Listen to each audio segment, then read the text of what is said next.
Whenever you talk through a problem, you need to show understanding and compromise to reach a resolution. Before approaching an individual or a team to discuss conflict, you need to consider the following. Gather enough information.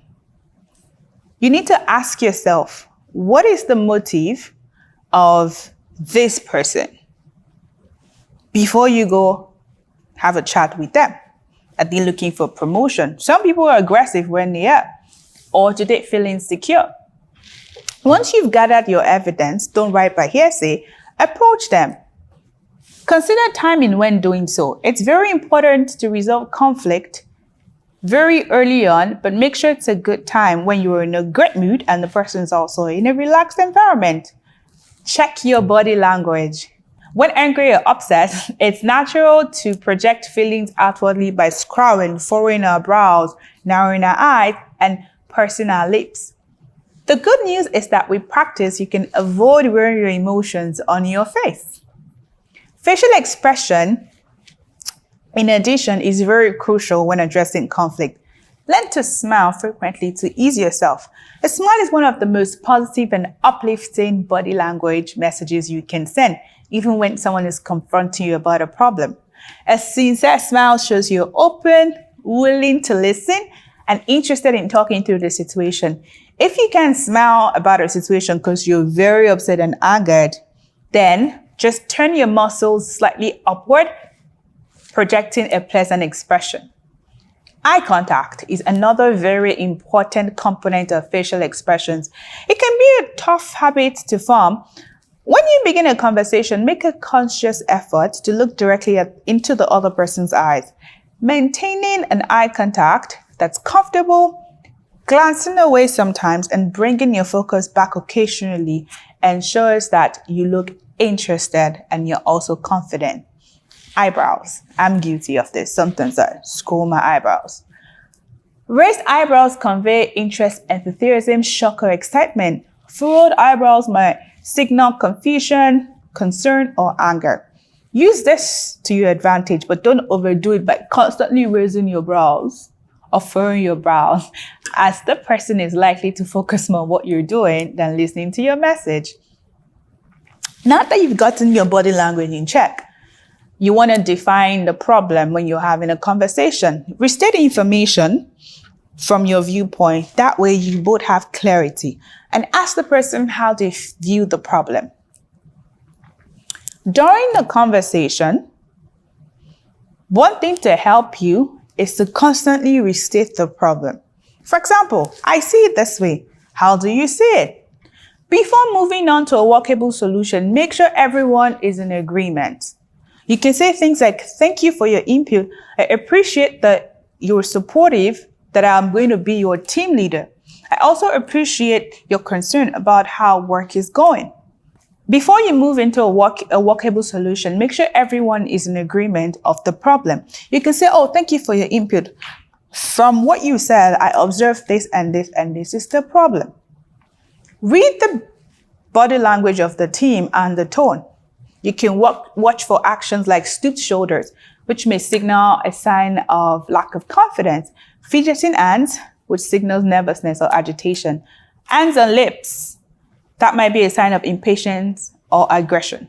Arms crossed in front of the body can mean the person is defensive or frustrated, while gesturing might be a sign of anger, excitement, or agitation. Backing up, which probably means you're invading their personal space. The other thing to look out for is their facial expression, which will give you cues to their emotional states. Lowering their head and looking downward could mean they're ashamed or trying to avoid you. It could also mean you're not interested.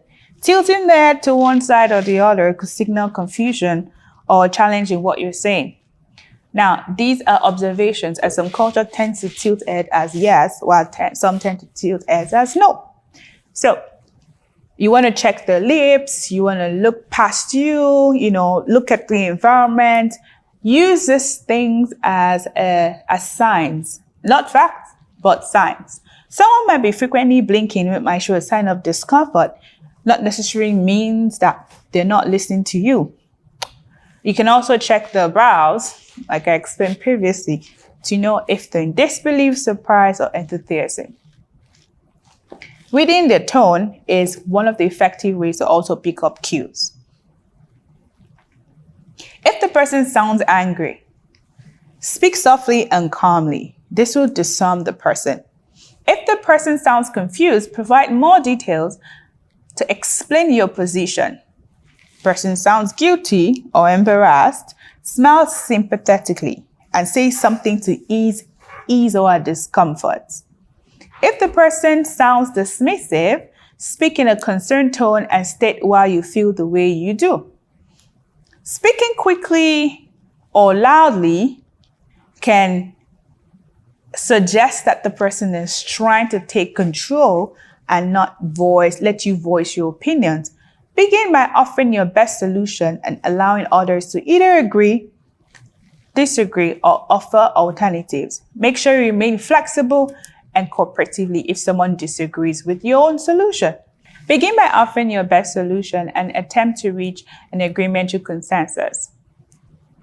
Try to use majority rule to get there and explain why you chose that decision. Here's a sample phrase to use. When you open your conversation with an I statement and offer a phrase of understanding, your colleague doesn't really take responsibility. Sometimes you want to say, let's talk through this. I know how it happened, but I want us to talk about how to move forward. During your conversation to resolve the problem, it's important to remain flexible. So you want to incorporate additional phrases of compromise. Here's how I see the issue. Here's how you see it. Let's see where we can come together on this. Or since we don't agree on why this happened, let's lay out the facts and come up with a solution. If people are being unreasonable or not respecting differences and varied viewpoints, try to find something which you both agree on and pay attention to the verbal cues. If you can agree on something, be prepared to offer a little more compromise. Instill positive words into conversations. Say things like, I'm glad you said that. At the end of the conflict, offer a phrase of resolution. You want to make sure everyone is in true agreement about the outcome. And they understand why that's the best solution. You could say, I'm happy we could resolve this. I'm glad X and X and X, and I'm so happy we talked this out. If you're unsure if the solution is unagreeable, voice your phrase of resolution as a question. Are you satisfied with the solution, or do you have a better understanding of what caused the problem? Or how do you feel about the solution? And once you do, end in the good note, such as, I'm glad we talked this out. Or I have a better understanding of the issue now, and I hope you do of me. If the situation becomes unresolvable, or someone is being disrespectful, just say, let's respect everyone's view, and it's important to remain flexible, cooperative, and able to make a compromise. Sometimes establish ground rules. And if your role is to facilitate the resolution, ensure you remain objective. If you can still find a midpoint, you can postpone the meeting so that everyone can reach a compromise in their individual spaces. Now, you might not have the authority to resolve conflict given circumstances beyond your control, as some people are unreasonable, they have an ego or identity so fragile. It's recommended you escalate to your manager. After offering your best solution, if the party agrees, you can then move on. And if they disagree, analyze the potential of their proposals. If it doesn't make sense, move on. Remember that sometimes you can actually work out a situation. It is very helpful for you to get out through the door, find work that works for you, find a good positive environment, and a manager to back you up. And I'm so happy we've come to the end of this course, and I'm sure you've gained a whole lot of knowledge to use in your career.